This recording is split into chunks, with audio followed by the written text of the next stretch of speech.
Question number 8 को discuss करेंगे। तो हमारा क्वेश्चन है, a sheet of a paper is in the form of a rectangle A B C D in which AB length is 40 centimeter and AD length is 28 centimeter. A semicircular portion with BC as diameter is cut off. Find the area of the remaining paper. तो हमें एक rectangle दिया हुआ है ABCD, इसमें से हमें BC length diameter मान के एक सेमी सर्कुलर इसका एरिया निकाल देना है। यदि हम इसका एरिया निकाल देंगे तब हमें ये जो शेडेड, इस टाइप का जो शेडेड पोर्शन है उसका एरिया हमें पता चल जाएगा। इसको हम पहले रेक्टेंगल का एरिया निकालते हैं। Area of rectangle minus area of circle का हाफ। ओके, BC को जो डायमीटर, तो एरिया ऑफ रेक्टेंगल कितना आ जाएगा 40 इंटू 28 माइनस इसको हम यदि इस तरह सर्किल मानते हैं उसका हाफ होगा तो पाई आर, इसका आर कितना होगा, यदि यह टोटल 28 है तो इसका जो रेडियस होगा इतना 28/2 होगा, मीन्स 14 होगा। तो पाई आर स्क्वायर मीन्स 14 का स्क्वायर बाई 2। ठीक है, यह जो एरिया आएगा उस एरिया को हम बोलेंगे एरिया ऑफ शेडेड रीजन। इसको हम सॉल्व कर लेंगे, जो हमारा आंसर आ जाएगा वह सेंटीमीटर स्क्वायर में सटीक आंसर आएगा। इसको आपको सॉल्व ही करना पड़ेगा। और फिर नेक्स्ट क्वेश्चन है, हम क्वेश्चन नंबर 9 को डिस्कस करेंगे। हमारा क्वेश्चन है, the circumference of a two circle are in the ratio of 2:3 और हमको find the ratio of their area. हमें सर्कमफ्रेंस का रेशियो दिया हुआ है। सर्कमफ्रेंस का रेशियो में C1/C2 का रेशियो कितना है 2/3 है। C1 को क्या लिख सकते हैं 2πr1/2πr2 बराबर 2/3 implies that r1/r2 की वैल्यू आ जाएगी 2/3। हमको एरिया A1/A2 का रेशियो निकालना, मीन्स पाई R1 का स्क्वायर पाई R2 का स्क्वायर, पाई से पाई कैंसिल हो जाएगा, इम्प्लाइज R1/R2 का होल स्क्वायर। हमें R1/R2 का रेशियो पता है, इसलिए हम इसमें इसकी वैल्यू पुट करेंगे 2/3 का होल स्क्वायर। इसका जो आंसर आएगा 4/9। तो हमारा जो एरिया का रेशियो जो आएगा A1/A2 यह आएगा 4/9। एक नेक्स्ट क्वेश्चन डिस्कस करेंगे, क्वेश्चन नंबर 10। ठीक ना,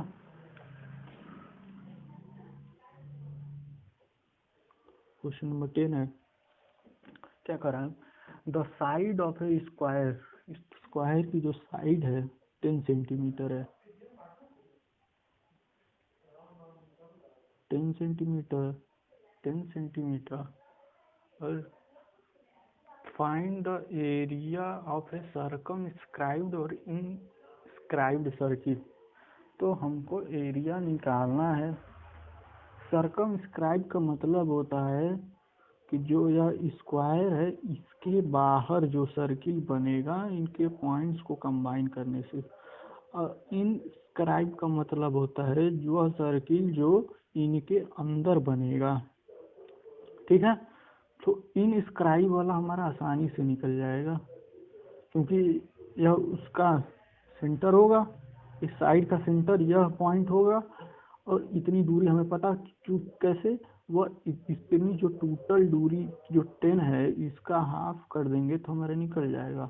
तो जो इनस्क्राइब्ड जो सर्कल है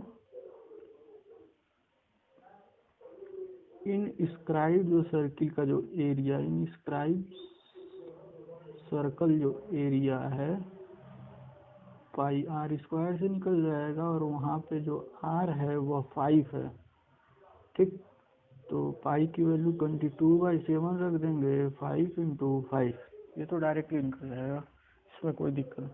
अब हमें निकालना क्या है, निकालना है हमें ये बड़ा वाला, ये जो रेडियस है, यदि हमें यह रेडियस मालूम चल जाएगा वो इस सर्किल का है, तो यहाँ से हम पाई आर स्क्वायर से इस सर्किल का एरिया निकाल लेंगे। और हमें ये वाली साइड पता है, क्योंकि टोटल 10 है, 10 का हम हाफ कर देंगे, इतना दूरी पता चल जाएगा, इतना दूरी, तो ये 5 मालूम चल गया, और ये दूरी हमें पता ही है 5। अब यहाँ से हम पाइथागोरस थ्योरम में 90 डिग्री मान लेंगे, इसके सामने वाला हाइपोटेनियस हो गया, मतलब r square is equal to 5 square plus 5 square, तो 25 50 हो गया आर स्क्वायर, तो आर की वैल्यू आ जाएगी √50, means r is equal to 25√2, means 5√2, sorry 5√2 आ जाएगा, क्योंकि 25 निकल जाएगा बाहर तो 5 हो जाएगा, 2 बच जाएगा। तो हम बड़े वाला जो सर्किल है उसका रेडियस मालूम चल गया, पाई आर स्क्वायर में बड़ा वाला आर रख के एरिया निकाल लेंगे, पाई की वैल्यू 22/7, 5√2 का होल स्क्वायर, इसका जो एरिया आ जाएगा सेंटीमीटर स्क्वायर, हो गया। ठीक, अब हम इसके आगे का क्वेश्चन डिस्कस करेंगे, क्वेश्चन नंबर 11।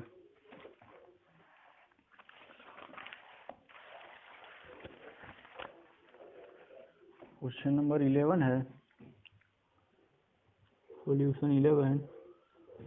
क्वेश्चन क्या कर रहा है, the sum of radii of the two circle, दो सर्किल, पहला सर्किल R1 मान लेते हैं, दूसरा सर्किल कुछ R2 मान लेते हैं, तो sum of radii means R1 plus R2 की वैल्यू कितनी है, R1 प्लस R2 की वैल्यू 140 सेंटीमीटर है। ठीक, और and the difference of their circumference is 88 centimetre, और इनके सर्कमफ्रेंस का डिफरेंस, इसका सर्कमफ्रेंस क्या होगा, C1 is equal to 2πr1, इसका सर्कमफ्रेंस होगा C2 2πr2। हम एज्यूम कर लेते हैं कि R1 अधिक है R2 से, ठीक ना, तो C1 माइनस C2 की जो डिफरेंस आएगा वह 88 सेंटीमीटर आएगा, तो C1 की वैल्यू 2πr1 माइनस 2πr2 बराबर 88, तो हम यहाँ से R1 माइनस R2 की वैल्यू निकाल लेंगे 88/2π। ठीक, तो यहाँ से हमारी डायरेक्टली वैल्यू आ जाएगी, ये 44 हो जाएगा, और इसमें हम पाई की वैल्यू यहाँ पे 22 × 7 कर देंगे, तो यदि पाई की वैल्यू यहाँ सब्स्टिट्यूट करते हैं तो इस पाई को वैल्यू काट देंगे, 22 जा 1, 22 जा 2, यहाँ से 7 मल्टीप्लाई कर देंगे, तो R1 माइनस R2 की जो वैल्यू आ जाएगी 7 2 जा 14 आ जाएगा। ठीक ना, ये इक्वेशन 2 मान लेते हैं, या इक्वेशन फर्स्ट मान लेते हैं। अब R1 प्लस R2 बराबर 140 दिया हुआ है, इन दोनों को सम कर देंगे तो ये कट जाएगा, 2R1 बराबर 40 50 154 आ जाएगा, implies that R1 is equal to 2 7 जा 14, ठीक, 2 7 जा 14, एक है 2 7 जा 14, आर की वैल्यू 77 सेंटीमीटर हो जाएगा। अब ऐसे ही हम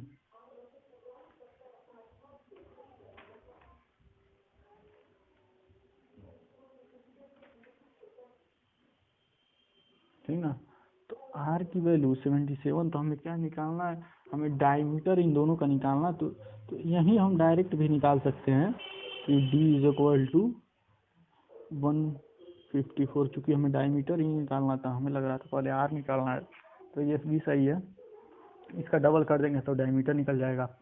और फिर R2 की वैल्यू हम निकालते हैं, तो हम R1 की वैल्यू इसमें ले जाकर सब्स्टिट्यूट कर देंगे, जो इक्वेशन फर्स्ट था या फिर इक्वेशन 2, किसी इक्वेशन में सब्स्टिट्यूट करके वहाँ से R2 की वैल्यू आ जाएगी। तो R1 माइनस R2 हम सेकेंड वाले में सब्स्टिट्यूट कर दे रहे हैं।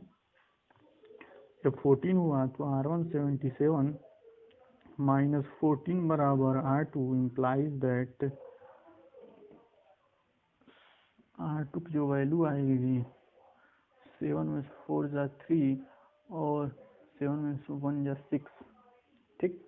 और हमको डायमीटर निकालना है 2 टाइम्स ऑफ R2, इसका भी 2 टाइम्स ऑफ कर देंगे, वह सटीक आंसर आ जाएगा जो कि डायमीटर के बराबर होगा, ठीक।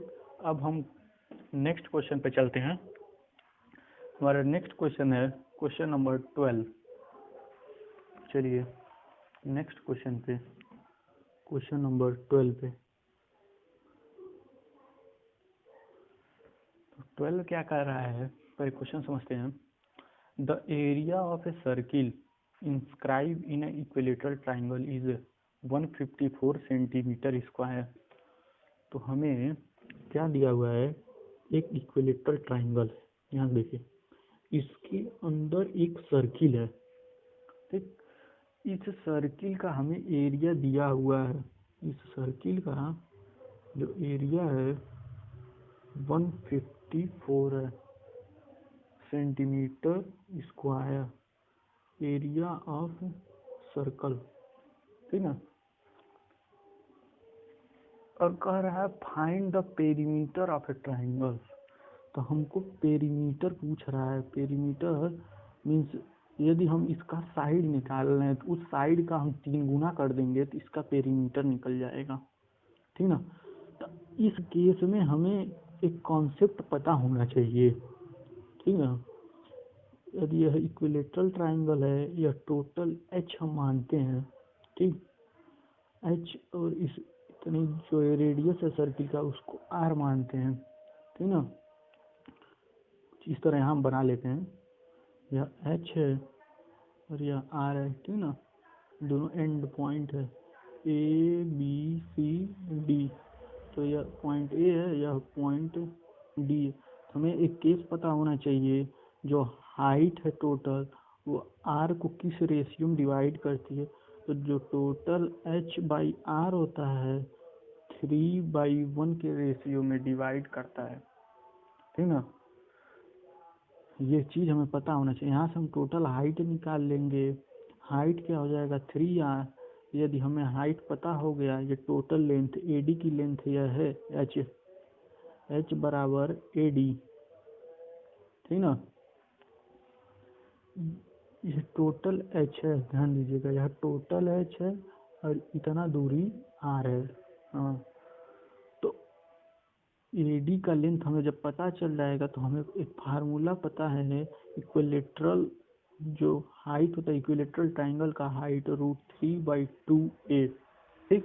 यह a क्या होता है, a साइड होता है a। तो हम a की वैल्यू निकाल लेंगे 2h/√3, ठीक ना। अब h की वैल्यू हम सब्स्टिट्यूट कर देंगे, a is equal to 2h की जगह हम 3r लिख देंगे, इतना बाई √3।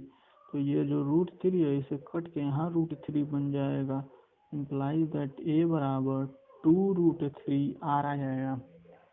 अब हमें रेडियस निकालना है, यह रेडियस सर्किल का है और हमें इस सर्किल का एरिया पता ही है, तो πr² से बस हो गया।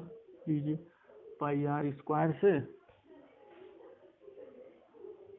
πr² तो 154, पाई की वैल्यू 22/7, r² 154। तो हम इसको डायरेक्टली काट देंगे, 22/7 जा, तो यहाँ से r की वैल्यू आपकी 7 आ जाएगी। हमें साइड पता चल जाएगा, डायरेक्टली इसमें पुट कर देंगे 2√3 × 7। तो जो a की वैल्यू आ जाएगी इसमें 14√3 आ जाएगा।